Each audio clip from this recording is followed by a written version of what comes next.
guys, it's Olga here. Guess what today is? Today is my channel's birthday. It turns 1 year old. So technically it's our birthday together, yours and mine. And I was thinking what would be a great way to celebrate it? Well, of course, by making a delicious cake. And you guys know me, I had to make it a healthy cake as well. So this cake is gluten-free and vegan. It has no flour of any kind, no dairy, no eggs, no brown or white sugar. So you might be thinking, well, what does it have? Well, you have to keep on watching to find out. Let's get started. We're going to start by preparing chocolate ganache, since it takes quite a while to set. For it, we're going to need 200 grams of vegan dark chocolate, preferably with 70 or 85% of cocoa solids. I'm using 85%, so just break it in little pieces like this. We will also need 200 milliliters of coconut milk, 3 tablespoons of agave nectar, and a pinch of salt. Pour your coconut milk into a small pot and warm over a gentle heat, stirring occasionally. Then take a medium pot and fill half of it with water. Bring water to a simmer and place the chocolate on top to melt. Don't forget to stir the chocolate to prevent it from burning. Remove from the heat and carefully add warm coconut milk to the chocolate. Add a pinch of salt and agave nectar and mix it all together. Now give your chocolate ganache a try and adjust the sweetness if needed by adding more agave nectar. We're going to let it set at room temperature for about 2 hours. Now let's move on to the cake. Preheat the oven to 350 degrees. Grab 2 baking pans, my pans are 8 inches, and grease them. You can use baking spray or just a teeny amount of coconut oil like I did. Cut 2 circles of parchment paper and line the bottom of the pans. The base for our chocolate cake is going to be, surprise, surprise, quinoa. We're going to need about 2/3 of a cup. Go ahead and prepare quinoa the usual way.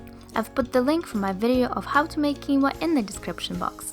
The only thing that you're going to do differently is after simmering quinoa for 10 minutes, turn off the heat and let it stand covered on the burner for another 10 minutes instead of 4. This will give quinoa a fluffier texture. Uncover the pot and fluff quinoa with a fork as usual and let it cool completely. Meanwhile, take out your blender or food processor and combine 1/3 of a cup of almond milk, 1 1/3 of a cup of applesauce, 1 teaspoon of vanilla, and half a cup of agave nectar. Blend for a few seconds.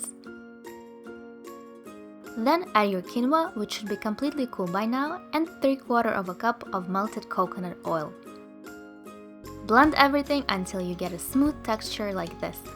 Now you're probably thinking, Olga, this looks nothing like the batter for a chocolate cake. Well, you just wait a minute.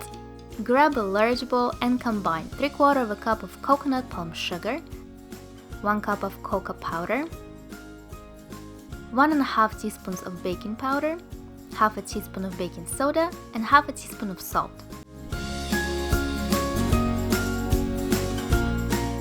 Add the quinoa mixture and stir. How does it look now? Divide the batter evenly between the 2 pans and bake in the center of the oven for about an hour and 20 minutes.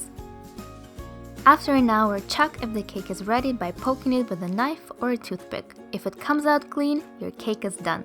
Take out the pans. We're going to let the cake cool completely in the pans. Meanwhile, take 400 grams of strawberries. I already washed, dried, and hulled them. Thinly slice the strawberries lengthwise, like this.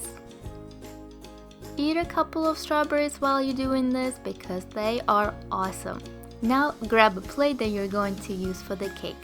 Place the first layer on the plate. You want to invert it so that the surface is flat. Spread 1/3 of the ganache that we've prepared on the first layer.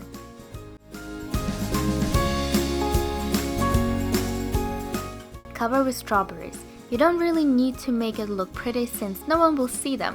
Just make sure to spread the strawberries evenly so that we can easily place the second cake layer on them. Doesn't it look good already? Put the second layer on top of the strawberries.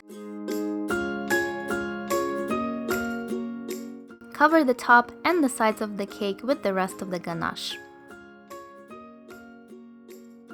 Now that you're done, you can place the rest of the strawberries on top of the cake.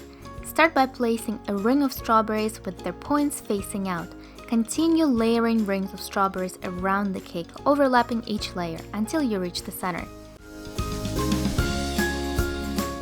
Ta-da! Our beautiful chocolate cake is done.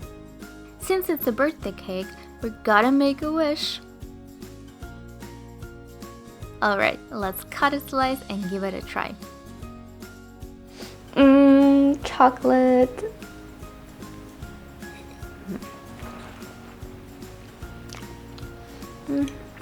So good. So good, guys. I love it. I'm probably gonna end up having a second piece.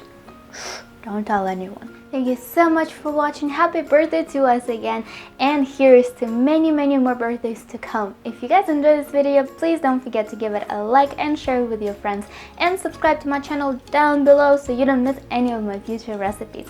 I also wanted to say thank you to everyone who watched and commented on my last video where I did a 50 random facts about me tag.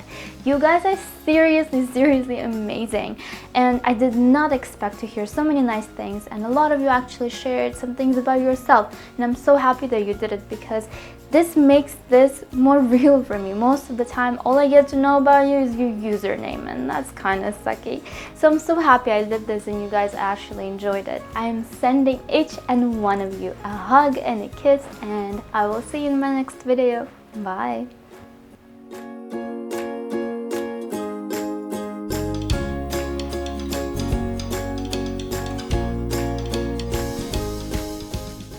Yummy, chocolate in my tummy. So you don't miss any. You don't miss me. So again, bye, bye, bye. Makes me look like a creep.